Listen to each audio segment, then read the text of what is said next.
Muito boa noite. Mais uma vez quero dar as boas-vindas a todos vós que aqui vos encontrais esta noite. Eu vejo que a maior parte daqueles que aqui estão noite após noite são os fiéis, aqueles que vêm sempre regularmente. E acredito também que lá do outro lado, nos lares, pois bem, também o público tem sido fiel. E eu gostaria de agradecer ao Senhor pela oportunidade que nos dá de podermos partilhar a sua palavra juntos. E acredito que pela sua graça nós temos sido ricamente abençoados. Deixem-me dizer-vos que eu sou o primeiro, acredito que sou o primeiro a ser abençoado com a partilha da sua palavra, porque a matemática divina funciona de forma diferente da matemática humana. A matemática humana diz-nos que quanto mais nós dividimos, menos temos. A matemática divina mostra-nos que quanto mais nós dividimos, mais temos. Pois bem, gostaria também de agradecer a um dos meus amigos, um grande amigo de longa data, que mora em Caldas da Rainha, porque mandou um e-mail e nesse e-mail me deu uma referência que eu desconhecia, que eu agradeço e gostaria de partilhar com todos vós. Ontem, quando nós analisámos o texto de Apocalipse 22:14, eu disse que era a versão inglesa, King James Version, que dizia aqueles que guardam os mandamentos. Pois bem, esse meu amigo me disse que há uma versão em português que diz o mesmo, que é a versão de Almeida, revisada fiel, que é publicada pela Sociedade Bíblica Trinitariana do Brasil. E ele diz que até ao virar do século, pois bem, essa expressão guarda os mandamentos aparecia nas versões normais, mas que depois foi alterada para aquilo que hoje em dia tem. De modo que agradeço por essa referência e que partilho com todos. Pois bem, vamos hoje falar de um assunto importante e, antes de mais, vamos pedir ao Senhor a sua orientação. Senhor nosso Deus, nosso bom Pai, mais uma vez eu te quero agradecer pelo privilégio que tu nos concedes de estarmos aqui reunidos em teu nome, com a firme certeza de que tu estás entre nós. Muito obrigado, Senhor, porque a tua palavra é e continua a ser uma lâmpada para os nossos pés, uma luz para o nosso caminho, e obrigado porque através dela nós podemos conhecer aquilo que está à nossa frente, até ao clímax da história, até à tua segunda vinda em glória. Ó Senhor, hoje que vamos estudar este assunto também tão importante, que é a comparação entre os tempos que precederam o dilúvio e os tempos que precederão a sua segunda vinda, que tu nos dês o discernimento e a sabedoria para entendermos aquilo que vamos estudar, pois isto tudo te pedimos em nome do nosso Senhor Jesus. Amém. Pois bem, amigos, vamos abrir as nossas Bíblias, hoje uma vez mais, em Gênesis capítulo 3 e versículo 15. Já repararam que este é, por assim dizer, o nosso texto base de toda esta série de palestras. E hoje vamos começar mais uma vez por este texto para darmos apenas uma breve revisão sobre aquilo que aconteceu a partir de aqui. Gênesis capítulo 13 e versículo 15 diz o seguinte: porém inimizade entre ti e a mulher, entre a tua descendência e o seu descendente. Este ferirá a cabeça e tu lhe ferirás o calcanhar. Já aqui sublinhei muitas vezes que este texto refere três tipos de conflito. O primeiro é entre a serpente e a mulher. O outro tipo de conflito é entre a descendência da serpente ou a semente da serpente. Não são descendentes literais, mas são pessoas que se assemelham no caráter, portanto, à serpente, que é Satanás. Depois nós temos a descendência ou a semente da mulher, que são aqueles que, portanto, se assemelham no caráter, portanto, à mulher, que é representativo da Igreja. E por último fala-nos aqui de um descendente que faz guerra contra a serpente. Como é que nós sabemos? Porque nos diz que esse descendente da mulher feriria, portanto, a cabeça da serpente. Nós vimos que este descendente da mulher não é nenhum outro senão Jesus Cristo. Aliás, Paulo nos diz em Gálatas 3,16, nós vimos esse texto, e esse seria o único que estaria habilitado e teria poder para desferir uma ferida mortal na cabeça da serpente. Pois bem, vimos igualmente, logo desde o início do nosso seminário, que quando Satanás ouviu isto, ele deve ter tremido em todo o seu ser. Porque apesar de ele ter acabado de ganhar uma vitória contra os nossos primeiros pais, contra Adão e Eva, pois bem, eis que agora o próprio Deus vem e lhe faz esta declaração de guerra, por assim dizer, e Satanás deve ter tremido da cabeça aos pés. E então nós vimos igualmente que para ele, desde aquele instante, ele deve ter colocado na sua mente como prioridade número 1 impedir ou fazer todos os esforços que estivessem ao seu alcance para impedir o quê? Para impedir essa mesma semente da mulher ou esse descendente da mulher de vir.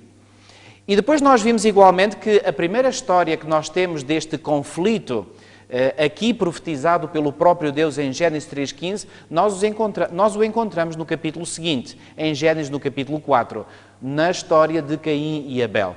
Pois bem, na história de Caim e Abel nós temos duas sementes, portanto a semente da mulher representada por Abel, a semente da serpente representada por Caim, porque 1 João 3,12 nos diz que Caim era do maligno, ou seja, era o maligno que estava por detrás. Temos a inimizade, profetizada pelo Senhor, inimizade entre os dois.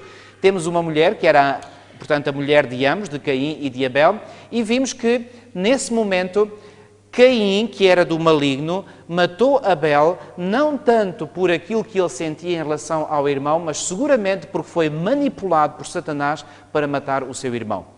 E nós já respondemos a esta pergunta, porquê que Satanás queria ver Abel morto? Por uma razão muito simples. É que quando ele começou a observar o comportamento destes dois filhos de Adão e Eva, ele começou a reparar muito bem que os dois eram diferentes um do outro. Que Abel era alguém que seguia quem? Que seguia a Deus, que fazia a vontade de Deus, que apresentava os sacrifícios tal como Deus tinha feito no Jardim do Éden, no dia em que os nossos pais pecaram, matando 2 cordeiros, muito provavelmente, tirando-lhes a pele e com essa pele cobrindo a nudez de Adão e Eva, nudez essa que tinha surgido depois de eles terem pecado e de terem ficado sem as suas vestes de luz. Recordam-se disso? Pois bem, então Satanás quis que Abel fosse morto porque reconhecia em Abel alguém que temia a Deus. E ele deve ter pensado, será que este é o tal descendente da mulher que há de vir ferir a minha cabeça? E então, antes que ele pudesse ferir a cabeça, pois bem, Satanás pensou, vou tentar destruí-lo. E se bem pensou, bem o fez, através de Caim, e Abel foi morto. E nessa altura ele deve ter suspirado de alívio ao pensar, bom, Abel está morto, que era o único que poderia ser eventualmente esse descendente, Caim é meu, está do meu lado, missão cumprida. Enganou-se.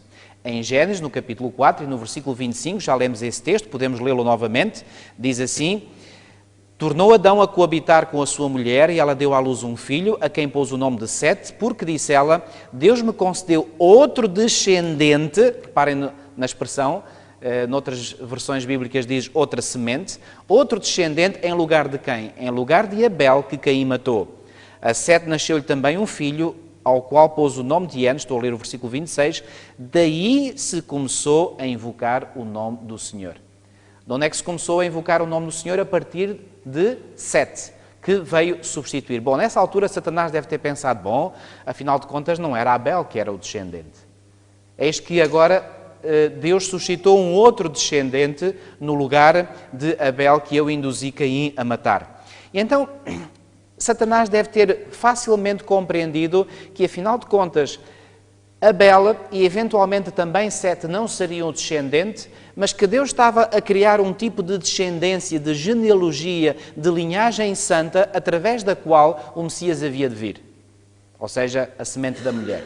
Pois bem, então, uma vez que Satanás reconheceu que o seu método, este método de impedir que a semente da mulher ou o descendente da mulher viesse, não surtia efeito, matando, porque ele pensou, bom, eu mato um, Deus suscita outro, eu mato aquele, Deus suscita outro, este não é o melhor método. Então ele passou a um plano B.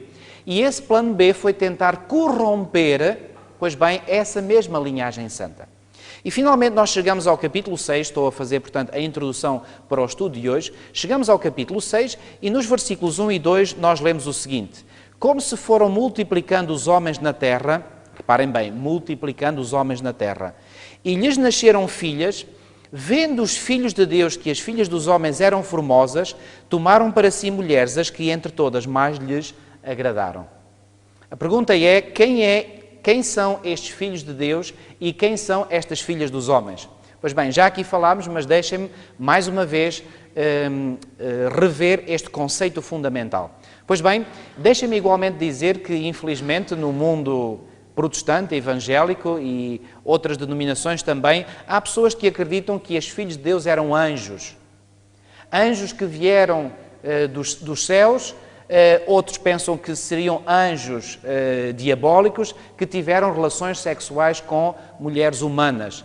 E como resultado desse relacionamento sexual entre anjos e mulheres, pois bem, nasceu uma raça corrupta, raça essa que corrompeu o mundo. E dizem-nos também que essa raça era formada por gigantes, porque resultou dessa combinação de anjos com mulheres humanas.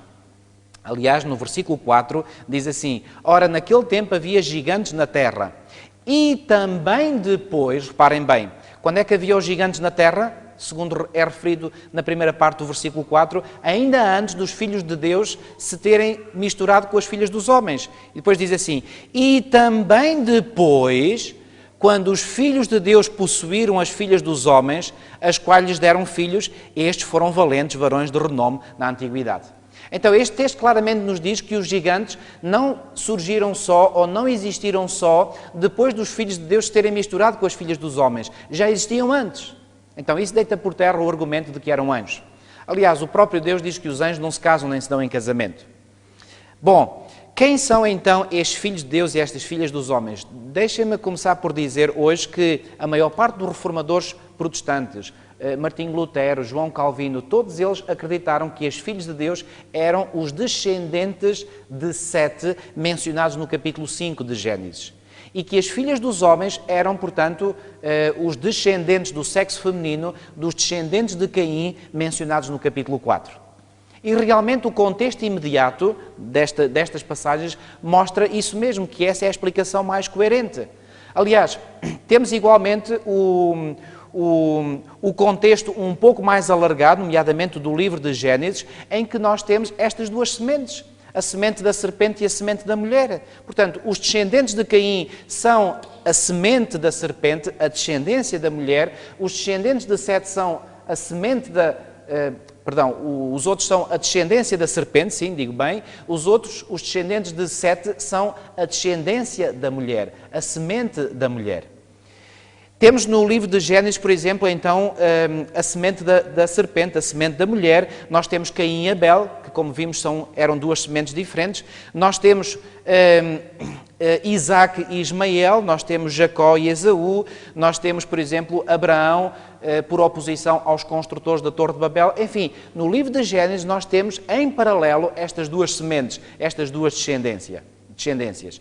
Depois, no contexto da Bíblia em geral, nós também temos duas linhagens. Por exemplo, em 1 de João, no capítulo 3, já lemos esse texto, mas nunca é demais lê-lo novamente. 1 de João, capítulo 3, nós lemos o seguinte: e também na parábola que Jesus ensinou do trigo e do joio, ele se refere ao trigo como sendo os filhos do reino e ao joio como sendo o quê? Os filhos do maligno. E aqui em 1 de João, no capítulo 3 e no versículo 10, diz-nos o seguinte: nisto são manifestos os filhos de Deus e os filhos de quem? E os filhos do diabo. Quem são os filhos do diabo? São aqueles que não se converteram a Jesus Cristo. São aqueles que não aceitaram Jesus Cristo. Pois todos aqueles que se convertem a Jesus Cristo, a partir desse momento, e só a partir desse momento, é que são considerados, segundo a palavra de Deus, como sendo filhos de Deus. Venham ver dois textos comigo. João, capítulo 1, Evangelho de João, capítulo 1, e no versículo 12. João, capítulo 1 e versículo 12, que nos diz o seguinte... João capítulo 1, versículo 12, diz assim: mas a todos quantos o receberam, deu-lhes o poder de serem feitos quê? Filhos de Deus, a saber, a quem? Aos que creem no seu nome. E o mesmo João, mas agora na sua primeira epístola, no capítulo 3, versículos 1 e 2, diz-nos o seguinte, 1 de João, capítulo 3, e versículos 1 e 2, diz o seguinte: vede que grande amor nos tem concedido o Pai, a ponto de sermos chamados filhos de Deus. E de facto somos filhos de Deus. Por esta razão o mundo não nos conhece, porquanto não o conheceu a Ele mesmo. Amados, agora reparem, versículo 2, agora, reparem neste advérbio de tempo, agora somos filhos de Deus e ainda não se manifestou o que haveremos de ser. Então, o contexto imediato de Gênesis capítulo 6, assim como o contexto um pouco mais alargado do livro de Gênesis, assim como o contexto ainda mais abrangente de toda a Bíblia, nos apresenta duas descendências, a descendência da serpente e a descendência da mulher.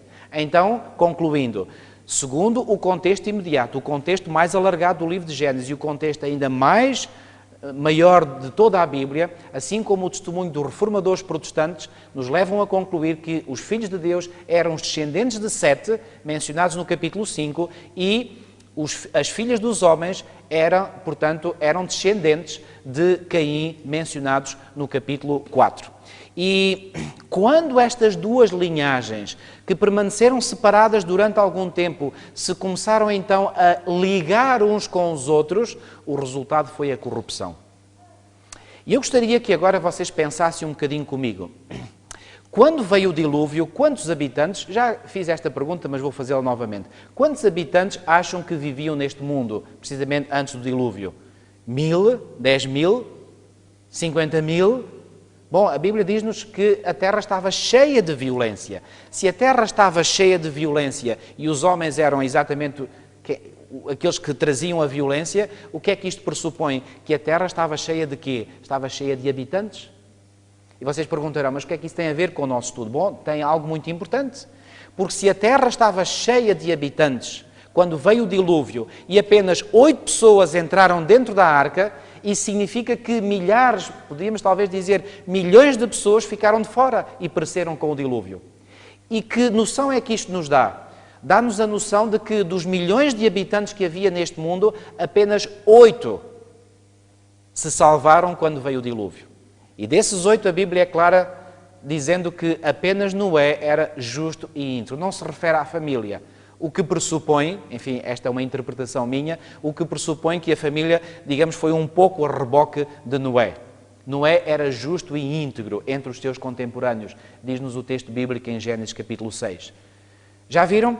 Qual era então a agenda de Satanás? A agenda de Satanás era fazer com que a linhagem santa fosse perdendo gradualmente a sua identidade e, ao se corromper totalmente, fosse assimilada pela outra semente, pela outra descendência, a descendência da serpente, e assim o descendente da mulher não pudesse vir ao mundo.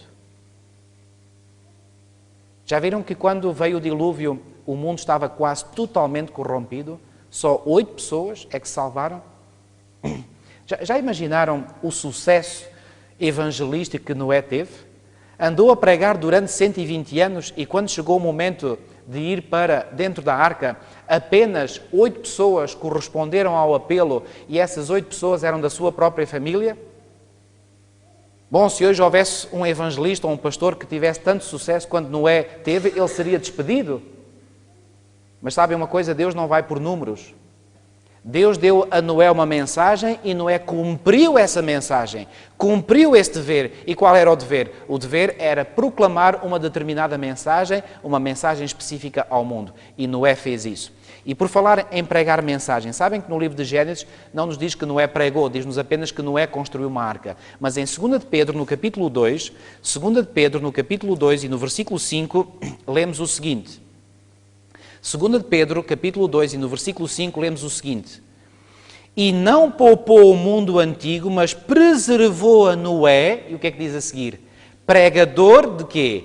Pregador da justiça e mais 7 pessoas quando fez vir o dilúvio sobre o mundo de ímpios. Acreditava o apóstolo Pedro na historicidade desta história do dilúvio, que vem no livro de Gênesis? Claro que sim. E diz aqui claramente que Noé foi pregador de justiça. Eu pergunto, o que é que Noé então pregava? Pregava que as pessoas se tornassem justas. E se tornassem justas como? Arrependendo-se dos seus pecados, voltando-se para Deus e permitindo que o seu Espírito pudesse regenerá-los. Era esta a pregação de Noé. Pois bem, foi a pregação de Noé acompanhada pelo poder do Espírito Santo? Sem dúvida nenhuma que sim. Venham comigo ver em Gênesis, no capítulo 6, Gênesis capítulo 6 e no versículo 3. Gênesis capítulo 6 e versículo 3, o que é que nos é dito? Há pouco lemos os versículos 1 e 2, depois lemos o 4, vamos ler agora o 3. Então disse o Senhor, o meu Espírito não agirá para sempre no homem, pois este é carnal, e os seus dias serão 120 anos. A partir do momento em que o Senhor deu esta indicação a Noé, pois bem, deu um período de graça de 120 anos àquela geração. E disse que durante esses 120 anos, pois bem, o Espírito de Deus, o Espírito dele iria agir com aquela geração. Mas após esse período chegar ao fim, o Espírito o que é que faria? O Espírito não agiria para sempre no homem. Em Hebreus, no capítulo 11, vamos ver o que é que o apóstolo Paulo disse acerca de Noé. Hebreus, capítulo 11, nesta famosa galeria dos heróis da fé, heróis e heroínas da fé, é assim que é conhecido este capítulo 11 de Hebreus. Aqui em Hebreus, no capítulo 11, lemos o seguinte, no versículo 7. Pela fé, Noé, divinamente instruído acerca de acontecimentos que ainda não se viam, e sendo temente a Deus, aparelhou uma arca para a salvação da sua casa, pela qual condenou o mundo e se tornou herdeiro da justiça que vem da fé. Pergunto, foi necessário Noé ter fé para fazer aquilo que Deus lhe pediu? Oh, absolutamente. Sabem que até então nunca tinha chovido. E eu gostaria de apenas vos relembrar um pouco aquilo que Deus fez no início, na semana da criação. No segundo dia, depois de Deus ter criado no primeiro dia a luz, no segundo dia o Senhor fez separação das águas. Vamos lá ler. Gênesis capítulo 1. Gênesis capítulo 1. Gênesis capítulo 1. E no versículo 2 nos é dito que a terra, porém, estava sem forma e vazia, havia trevas sobre a face do abismo e o Espírito de Deus pairava por sobre as águas. Ou seja, dá a impressão que este mundo, portanto, era sem forma, vazio e que estava coberto de água. E no segundo dia da criação, no versículo 6, nos é dito, e disse Deus, haja firmamento no meio das águas e separação entre águas e águas. Como é que Deus fez esta separação entre águas e águas? Colocou algumas águas acima, no firmamento, e outras debaixo da terra. Quando veio o dilúvio, Deus não teve necessidade de criar água. Deus apenas fez com que a água, tal como ela se encontrava no mundo antes da criação, viesse novamente as águas que estavam... Venham comigo ver Gênesis, capítulo 7. Gênesis, capítulo 7. Gênesis, capítulo 7. E no versículo 11, diz assim, no ano 600 da vida de Noé, aos 17 dias do segundo mês, nesse dia, reparem, romperam-se todas as fontes do grande abismo. Quais eram estas fontes do grande abismo? As águas que estavam por debaixo. E as comportas dos céus se abriram, ou seja, veio água de debaixo e veio água de cima. E essa água inundou por completo o mundo. Pergunto, voltou o mundo à condição em que ele estava antes da criação? Exatamente. Voltou à mesma condição. Agora, a questão é, quando o Senhor pediu a Noé, conforme nós vimos em Hebreus, pediu a Noé que ele aparelhasse uma arca, porque iria chover, havia alguma indicação científica, digamos assim, naquela época de que iria chover? Havia alguma indicação que mostrasse que a pregação de Noé era válida, sob o ponto de vista científico? Nada. E reparem que a Bíblia não diz que Noé, quando Deus lhe pediu para construir uma arca, ele duvidou ou disse, Senhor, mas fazer uma arca? Porque vai chover, vai cair água do céu? Como é que isso vai ser? Não, ele não duvidou. Deus disse para ele fazer o que deveria fazer e ele apenas fez. Meus amigos, deixem-me aqui dizer-vos que isto é realmente fé. Noé teve fé porque ele acreditou na palavra de Deus contra todas as evidências científicas, históricas, filosóficas, empíricas, chamem lá o que quiserem. Bom, vocês devem imaginar como os seus contemporâneos devem ter achado Noé. Devem-no ter considerado como um louco. Eu não sei como é que não o puseram num hospital psiquiátrico. Que ele era doido. Noé estava a dizer que ia chover quando nunca tinha chovido. Isto era cientificamente impossível. E apesar disso, ali está Noé a construir a arca, a aparelhar a arca e ao mesmo tempo a ser um pregador de justiça. Será que isto nos dá alguma indicação da forma como nós devemos viver? Já iremos ver o texto de Mateus, aliás, podemos vê-lo já em Mateus capítulo 24, quando Jesus se refere ao dilúvio como uma tipologia de acontecimentos que hão de acontecer antes da sua segunda vinda. Em Mateus, no capítulo 24, e versículos 37 a 39, lemos o seguinte.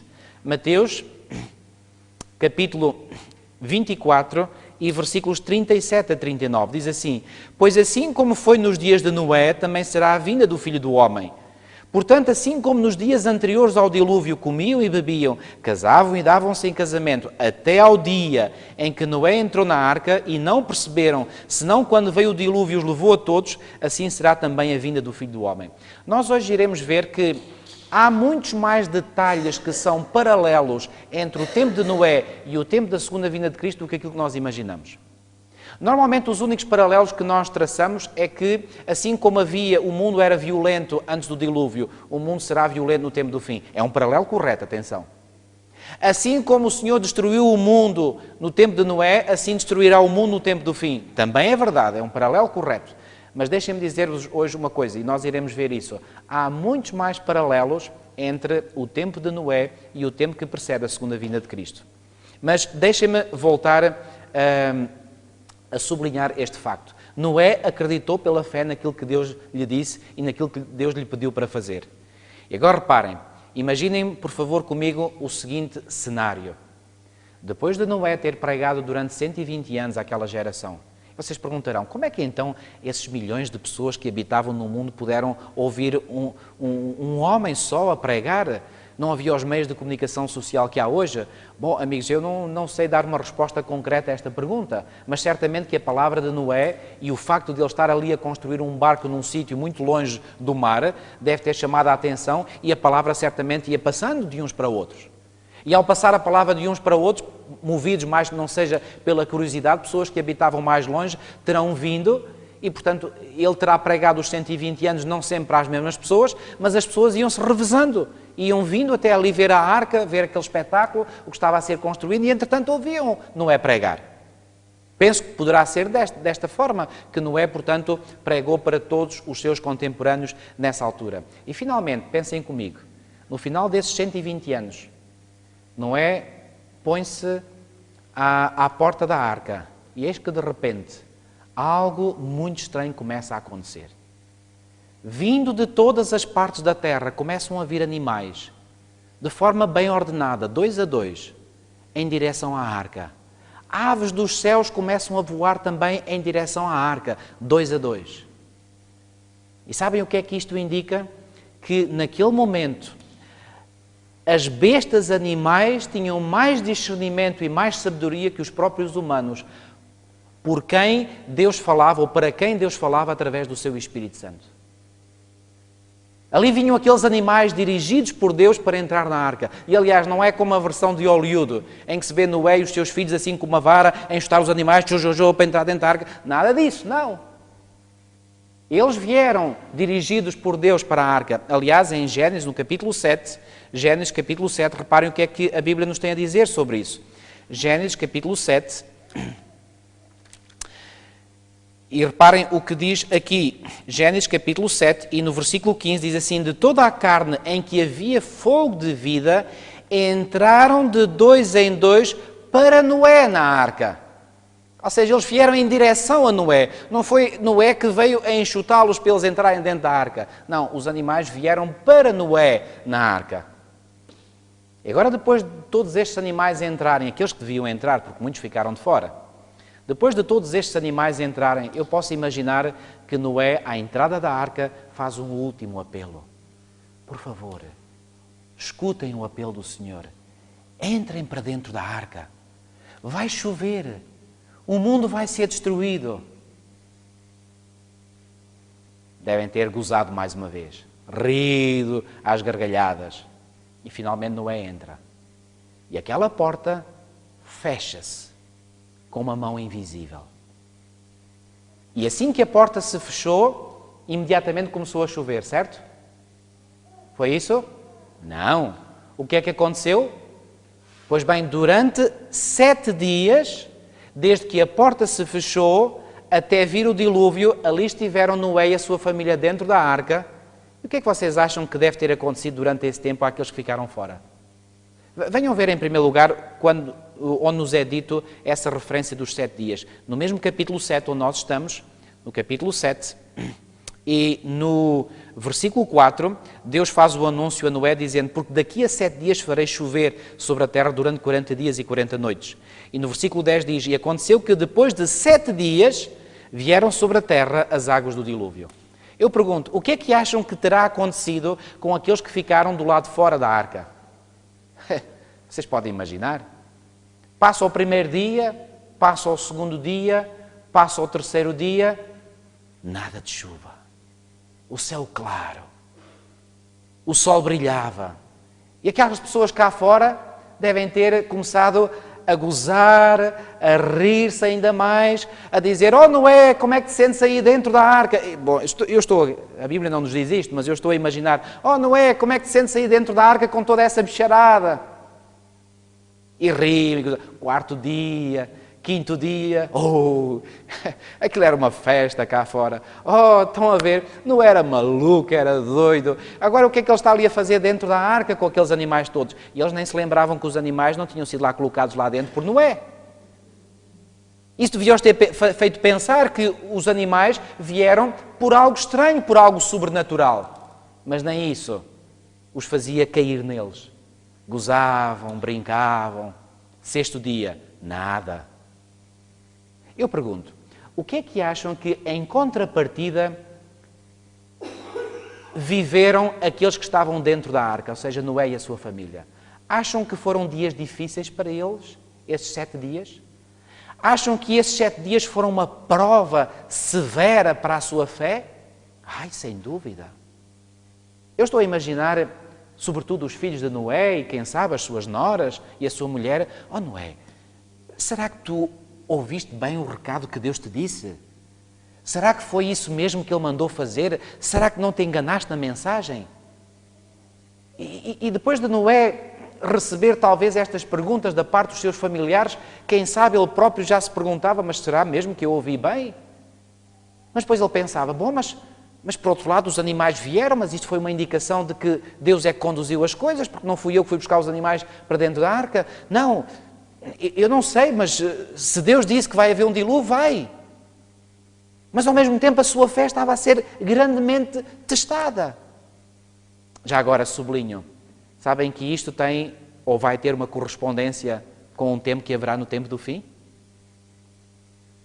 E eu pergunto, quando Noé entrou para dentro da arca, já depois dos animais lá estarem com a sua família, e Deus fechou a porta, porque aqui no capítulo 6, e no versículo 16, diz assim, eram macho e fêmea, os que entraram de toda a carne, como Deus lhe havia ordenado, e o Senhor fechou a porta após ele.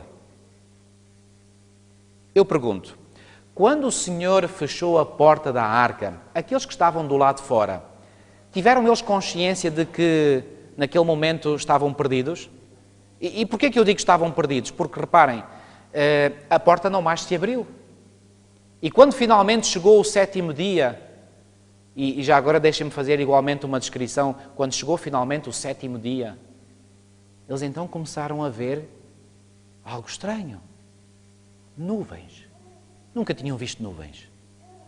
De repente, luzes no céu, relâmpagos, barulhos ensurdecedores, trovões. E finalmente, passado algum tempo, começam a cair as primeiras gotas de água em cima das cabeças deles. Como é que vocês acham que eles devem ter sentido naquele momento? O coração deles deve ter caído até à sola dos pés. Noé estava certo. E ele está dentro da arca e nós estamos aqui fora. E aí eles dirigem-se para a arca e começam a bater com toda a força. Noé, abre-nos a porta!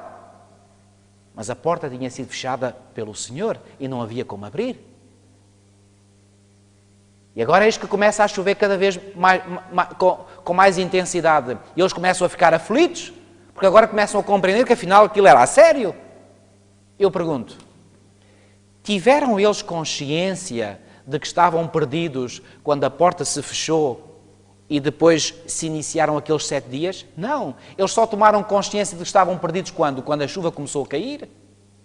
Será que isto tem algum paralelismo com o tempo do fim? Tem igualmente, e nós iremos ver. Mas venham comigo novamente ver o texto do Mateus 24, porque eu quero que entendam aqui um detalhe que há bocadinho não fiz referência, e não fiz referência de propósito. Mateus capítulo 24...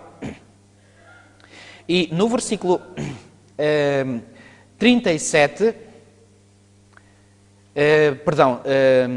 vamos ler a partir do 38. Porquanto assim como nos dias anteriores ao dilúvio comiam e bebiam, casavam e davam-se em casamento, até ao dia em que Noé entrou na arca, e este até ao dia em que Noé entrou na arca marca o início dos 7 dias. E agora repare o que é que diz o versículo 39 no início. E não perceberam. Eu pergunto, não perceberam o quê? Não perceberam que estavam perdidos. Será que o texto quer dizer que não perceberam que Noé tinha entrado? Eles viram isso. E esse acontecimento de Noé ter entrado para dentro da arca, que foi precedido pela entrada dos animais, foi visto claramente por eles.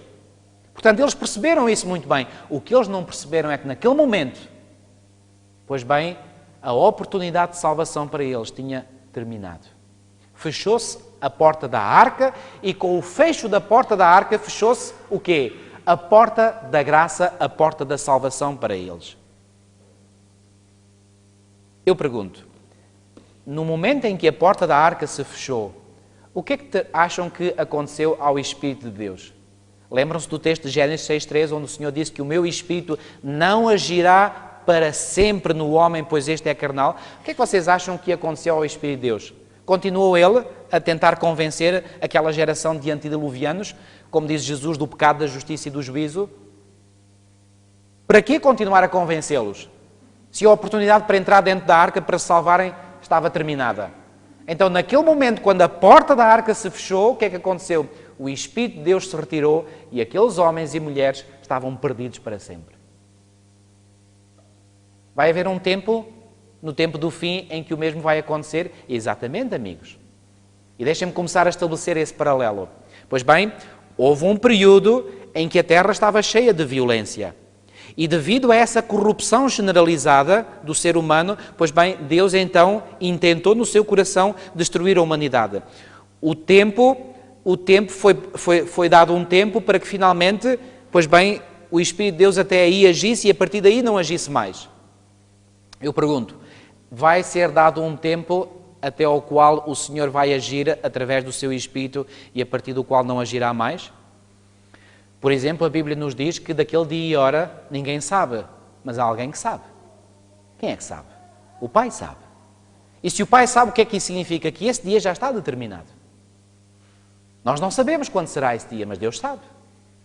E agora reparem, assim como a terra estava cheia de violência, e essa violência foi-se alastrando cada vez mais até ao dia em que veio o dilúvio, de igual forma no tempo do fim a violência se vai alastrando cada vez mais, a concupiscência e a corrupção humanas cada vez mais, até vir o acontecimento previsto. E esse acontecimento previsto é o quê? É a segunda vinda de Cristo. Mas, antes que o acontecimento previsto no passado viesse, terminou a oportunidade de salvação 7 dias antes do acontecimento previsto se manifestar, a saber, o dilúvio.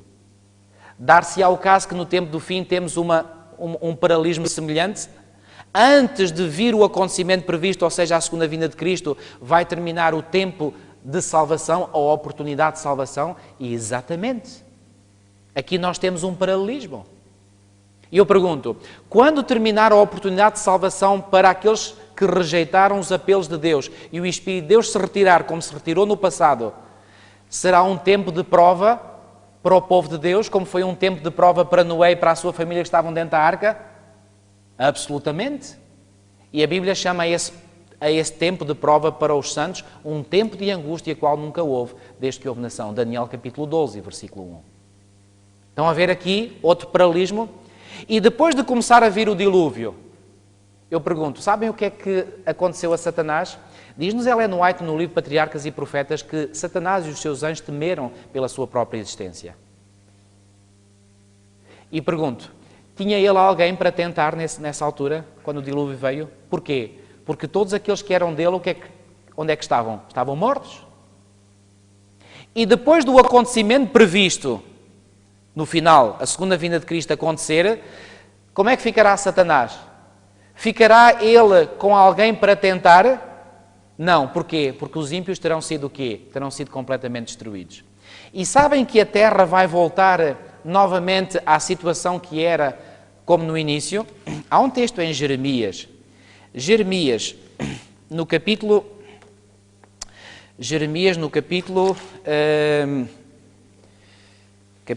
4. Jeremias, capítulo 4. Jeremias, capítulo 4. E reparem o que é que aqui este profeta, inspirado por Deus, disse que aconteceria à terra. Jeremias, capítulo 4. E no versículo 23, perdão. Jeremias, capítulo 4 e versículo 23. Olhei para a terra, isto é em visão, obviamente, que Deus lhe deu, e ei-la quê? Sem forma e vazia. Pergunto, é esta a mesma expressão que aparece em Gênesis 1, 2? Exatamente a mesma. E agora reparem. Pôs os céus para os céus e não tinham quê? Não tinham luz. Tinha a terra luz antes de Deus iniciar o processo da criação? Não, porque no primeiro dia o que é que Deus fez? Fez a luz. E agora repare o que é que ele diz mais à frente no versículo 25. Olhei e eis que não havia homem quê? Homem nenhum. E todas as aves dos céus haviam fugido. Versículo 26. Olhei ainda e eis que a terra fértil era um deserto e todas as suas cidades estavam derribadas diante do Senhor, diante do furor da sua ira. O que é que vai acontecer no tempo do fim? Pois bem, a terra vai voltar a uma condição semelhante àquela que estava antes do início do processo da criação. Vai Satanás ter alguém para tentar? Não. Teve ele alguém para tentar durante o dilúvio ou após o dilúvio? Não. Estão a ver o paralelismo que há? E que aquelas palavras de Jesus, assim como foi nos dias de Noé, assim será nos dias da vinda do Filho do Homem, encontram uma dimensão mais alargada do que meramente nós dizermos que a terra estava cheia de violência, a terra estará cheia de violência, Deus vai destruir a terra, Deus destruiu a terra, Deus vai destruir a terra. Há muito mais coisas que nós podemos afirmar. Venham ver comigo um texto em Jeremias, no capítulo 30 e no versículo 7. Jeremias, capítulo 30 e versículo 7. Aqui o mesmo profeta Jeremias faz uma outra predição, vendo precisamente esse grande dia e diz assim: que grande é aquele dia, e não há outro semelhante. É tempo de angústia para Jacó. Ele, porém, será livre dela. Viverá o povo de Deus no tempo do fim um tempo de angústia semelhante àquele que Noé e a sua família viveram dentro da arca durante aqueles 7 dias? Absolutamente. E a propósito, porquê é que acham que aqui esse tempo é chamado angústia de Jacó? Porque nos faz lembrar de quem? Como o próprio nome indica, de Jacó. Quando é que Jacó viveu a sua maior angústia espiritual? Lembram-se quando é que foi? Quando quê? Quando o seu irmão, Esaú, já aqui falámos nisso, veio ao seu encontro para lhe dar as boas-vindas, como eu disse, com 400 homens. E durante quase uma noite inteira, Jacó lutou, pensando ele no início que estava a lutar com o próprio irmão, lutou com Deus. E quando ele percebeu que era com Deus, ele pediu: não vás sem me abençoares primeiro. Qual foi a principal razão da luta de Jacó? Ele estava a lutar para que Deus o livrasse dos seus inimigos, nomeadamente do seu inimigo e de todos aqueles que o acompanhavam. Qual foi a principal luta de Jacó nessa altura? Foi uma luta quê? Uma luta espiritual. Ele lutou com Deus e depois ele vai afirmar, venham ler esse texto, porque nós já o citámos várias vezes, mas não lemos. Gênesis capítulo 32. Muito importante este texto. Gênesis capítulo 32. Gênesis capítulo 32. E vamos ler a partir do versículo 22. Gênesis capítulo 32 e versículo 22. Levantou-se naquela mesma noite, tomou as suas 2 mulheres, as suas 2 servas e os seus 11 filhos e transpôs o vale de Jaboque. Tomou-os e fê-los passar o ribeiro. Fez passar tudo o que lhe pertencia, ficando ele só. E lutava com ele um homem, até quando? Até ao romper do dia. Vendo este que não podia com ele, tocou-lhe na articulação da coxa, deslocou-se a junta da coxa de Jacó na luta com o homem. Disse este o tal homem: deixa-me ir, pois já rompeu o dia. Respondeu Jacó: não te deixarei ir, se me não abençoares. Estava aqui Jacó já a compreender quem era este personagem com quem ele tinha estado a lutar. Porquê? Porque agora já estava a romper o dia e provavelmente ele já viu, já deu para perceber que não era o seu irmão. E agora, reparem, versículo 27. Perguntou-lhe, pois, como te chamas? Ele respondeu, Jacó. Pergunto, porquê é que acham que Deus lhe faz esta pergunta? Como te chamas? Será que Deus não sabia o nome dele? Sabia. Mas porquê que lhe faz esta pergunta? Porque quando Jacó respondesse, essa seria uma forma de confissão. Porque quando ele diz chame Jacó, bom, para nós isto não nos diz nada. Mas sabem qual é o significado de Jacó? É enganador. Ou seja, a resposta que Jacó deu a Deus foi, quando ele perguntou, como te chamas? Eu chamo-me enganador. Porque é isso que eu sou. E ao fazer isso, ele fez uma confissão. E então diz-nos o versículo 28. Então disse, já não te chamarás Jacó e sim Israel. Cá está a primeira vez que na Bíblia aparece o nome de Israel. Pois como príncipe lutaste com Deus e com os homens e prevaleceste. Tornou Jacó, diz, rogo-te, como te chamas? Respondeu ele, porque perguntas pelo meu nome? E o abençoou ali. Àquele lugar chamou Jacó Peniel, pois disse, vi, o que é que ele diz a seguir? Vi Deus face a face.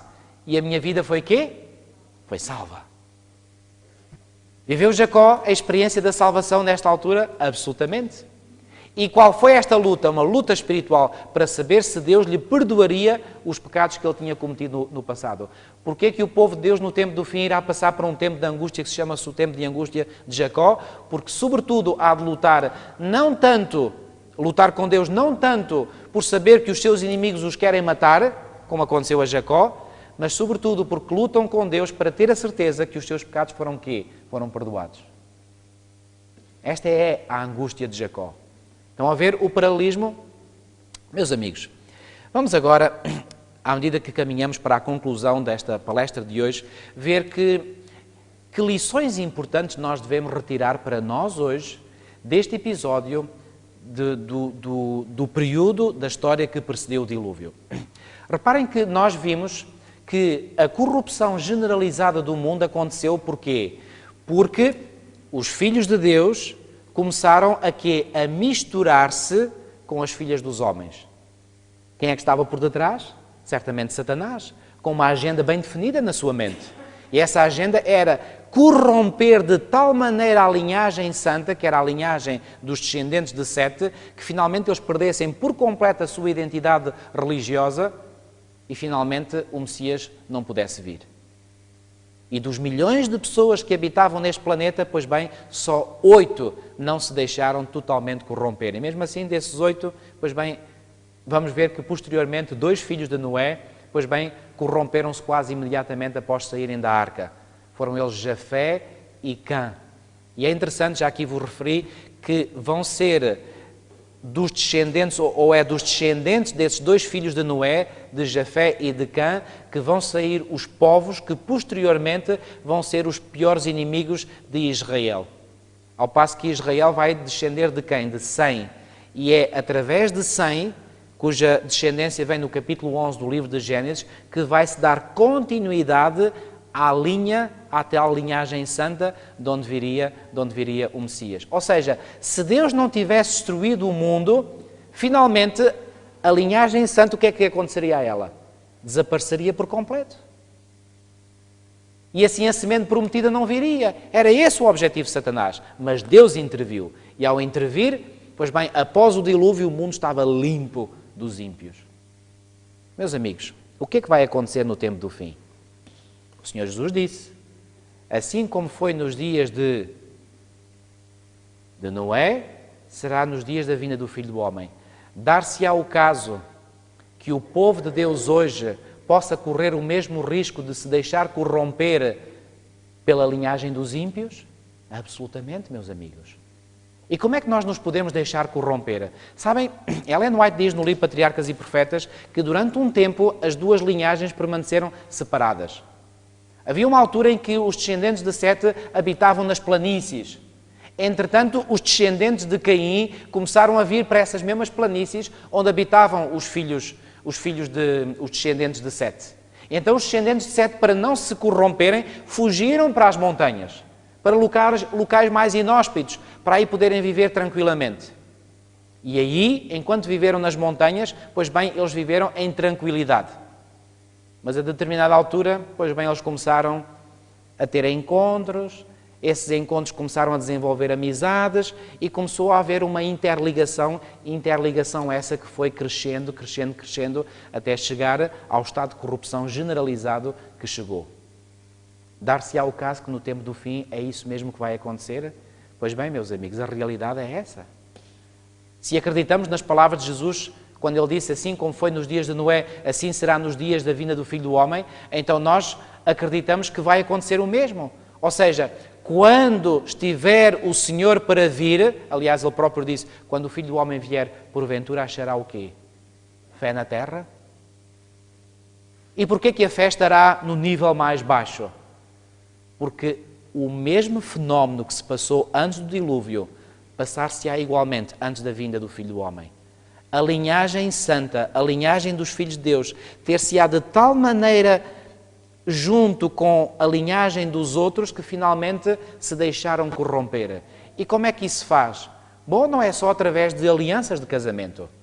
No caso antediluviano foi, e hoje também é assim. Mas cada vez que os filhos de Deus têm relações de amizade, ou têm relações em que se deixam cativar pelo tipo de entretenimento dos ímpios, ou pelo modo de vida, ou pela sua forma de ver as coisas, estão a deixar-se corromper, estão a deixar corromper a sua identidade. E amigos, será que nós não vemos isso hoje nos nossos dias? Absolutamente. Isto foi um fenómeno que se passou no passado, não apenas no período que precedeu o dilúvio, aconteceu ao longo da história. Pois bem, quantas vezes o povo de Israel começava a imitar quem? Começava a imitar os povos vizinhos que estavam à sua volta. E começavam a querer fazer as mesmas coisas que eles faziam. Houve uma altura no tempo do juiz Samuel, foi o último juiz mencionado na Bíblia, pois bem, o povo até veio clamar dizendo que queriam um rei. Queriam um rei porquê? Porque olhavam para os povos à sua volta e queriam copiá-los. E o povo de Deus hoje, será que não está igualmente a copiar aqueles que não têm nenhum temor de Deus, nem das coisas santas? E alguns dizem, bom, mas nós também não podemos ser muito diferentes, nós temos que ser um pouco semelhantes, que é para ver se os atrai. Sabem uma coisa, amigos? Cada vez que se tenta esse processo de atrair os ímpios para Deus, fazendo nós um caminho de aproximação, normalmente são eles que levam melhor, e não o povo de Deus. Isso tem-se repetido vez após vez, vez após vez, vez após vez ao longo da história. Será que agora no tempo do fim ia ser diferente? Absolutamente que não. Quais são então as grandes lições que nós devemos retirar deste episódio? Lições importantíssimas. Nós devemos, por todos os meios possíveis, ao nosso alcance, com a ajuda de Deus, preservar a nossa identidade. Nós vivermos uma vida em que estamos com o Senhor. Devemos falar, sim. Devemos testemunhar da nossa fé, sim. Testemunhar das nossas crenças. Mas não permitir que os outros influenciem o nosso modo de viver. Influenciem as nossas escolhas. Influenciem a nossa forma de relacionarmos com Deus. Porque se deixamos que nos influenciem, o que é que vai acontecer? O que vai acontecer é que a nossa fé vai ser o quê? Vai ser contaminada. Vai ser corrompida, tal como foi corrompida a fé dos descendentes de Sete no passado. Amigos, isto é algo muito, muito importante. Pois bem, será que o povo de Deus vai ser compreendido no tempo do fim? O que é que vocês acham? Noé foi compreendido pelos seus contemporâneos? Não. Tinha Noé o tipo de fé firme e forte suficiente para aguentar todo o escárnio e todo o ridículo que lançavam contra ele? Se não fosse assim, como é que ele teria permanecido fiel à missão que Deus lhe deu? De forma alguma. Devemos nós esperar que, à medida que nos aproximamos do tempo do fim, sejamos cada vez mais compreendidos pelos nossos contemporâneos? Ou vamos esperar que cada vez mais sejamos alvo de chacota, de escárnio e de ridículo? Amigos, temos que nos preparar psicologicamente para isso, porque é isso mesmo que vai acontecer. Vão-nos ridicularizar. Aliás, venham comigo ver as palavras de Jesus no Sermão da Montanha, em Mateus capítulo 5. Mateus capítulo 5. Mateus capítulo 5.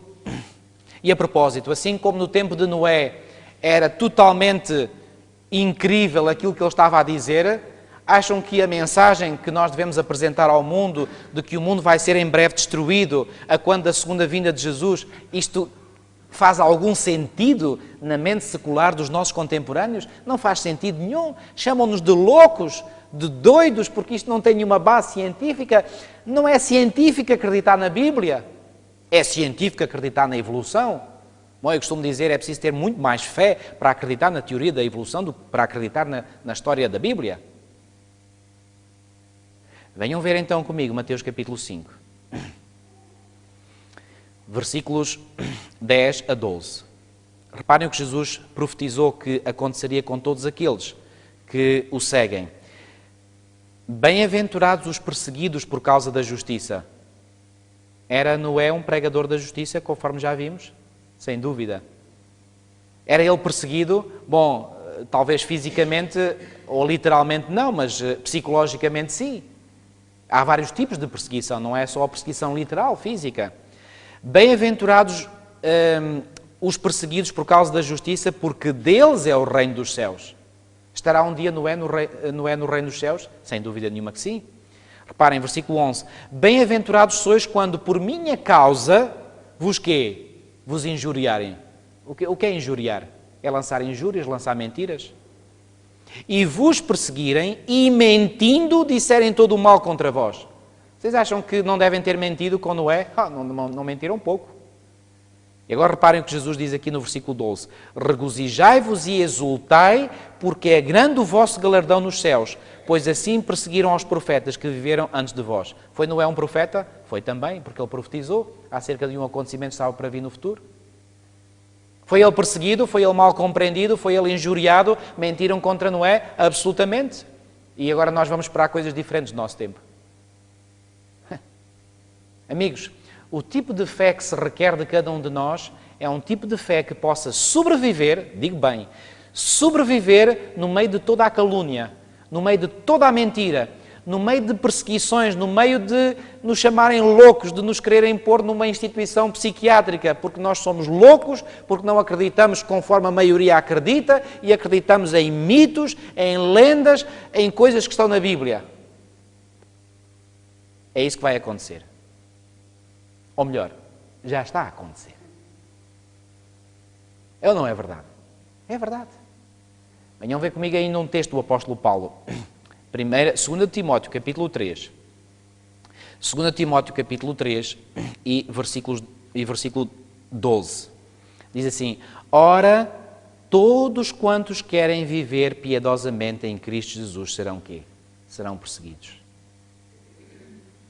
Mas repare o que diz o versículo 13. Mas os homens perversos e impostores irão de mal a pior, enganando e sendo enganados. Apesar de podermos ser alvo de chacota, alvo do ridículo, pois bem, aqueles que nos ridicularizam terão um destino bem pior do que aquele que nós teremos. Amigos, a única forma de nós podermos permanecer como Noé no tempo do fim é seguindo uma vida como Noé seguiu, de implícita obediência à palavra de Deus. Se há coisas que nós não compreendemos, reparem, Noé provavelmente também não compreendeu porque é que Deus lhe estava a pedir para construir uma arca, se nunca tinha chovido. E construir uma arca tão longe do mar, mas Noé não pôs em dúvida a palavra de Deus. Noé aceitou a palavra de Deus, Noé confiou implicitamente na palavra de Deus. É isso que nós temos de fazer. Amigos, a única forma de nós podermos sobreviver espiritualmente no tempo do fim é nós confiarmos total e implicitamente na palavra de Deus. Deus diz e eu acredito. Deus diz para fazer isto e eu faço. Deus diz para não fazer aquilo e eu faço. E como é que eu posso conseguir isso? Através do poder e da graça que Ele está disposto a me outorgar a mim e a cada um de vós. Amigos, vai ser um tempo duro, difícil, mas pela graça de Deus, e apenas pela graça de Deus, vai ser possível sobreviver e sermos finalmente vencedores, como Noé foi vencedor. Que essa possa ser a experiência de cada um de nós. Amém. Vamos orar. Senhor, nosso Deus, nosso Pai, muito obrigado porque mais uma vez, através da Tua Palavra, Tu nos mostraste de uma forma bem clara aquilo que está para vir no futuro, à luz daquilo que aconteceu no tempo que precedeu o dilúvio. Ó querido e bom Pai, nós lemos na Tua Palavra que Noé vivia entre os seus contemporâneos de forma justa e íntegra. Apesar de ele viver no meio de milhões de pessoas que não quiseram saber de Ti, nem da Tua Palavra, nem das admoestações que Tu lhes enviastes através do poder do Teu Espírito Santo, mesmo assim, Noé manteve-se íntegro, firme e fiel a Ti. Ó Senhor, se foi possível para Noé, por que é que não há de ser possível para nós hoje? Ajuda-nos, Senhor, a confiarmos que, pela Tua graça e pelo Teu poder, é possível nós vivermos uma vida justa e íntegra entre os nossos contemporâneos, que são muito idênticos aos contemporâneos de Noé. Ó bom Pai, dá-nos essa graça, aumenta a nossa fé e que possamos permanecer firmes e fiéis, não contaminando a nossa esperança, não contaminando a nossa identidade. E como povo remanescente dos últimos dias, Senhor, ajuda-nos a guardar a nossa identidade, a apresentar de forma bem clara, bem profunda e bem bíblica as razões da esperança que nós temos hoje. Que nós possamos acreditar na verdade presente para estes dias e não só acreditar nela, mas vivê-la e testemunhá-la a outros. Te pedimos tudo isto, não porque haja em nós qualquer mérito, mas porque confiamos nos méritos de Jesus, o nosso Salvador. Amém.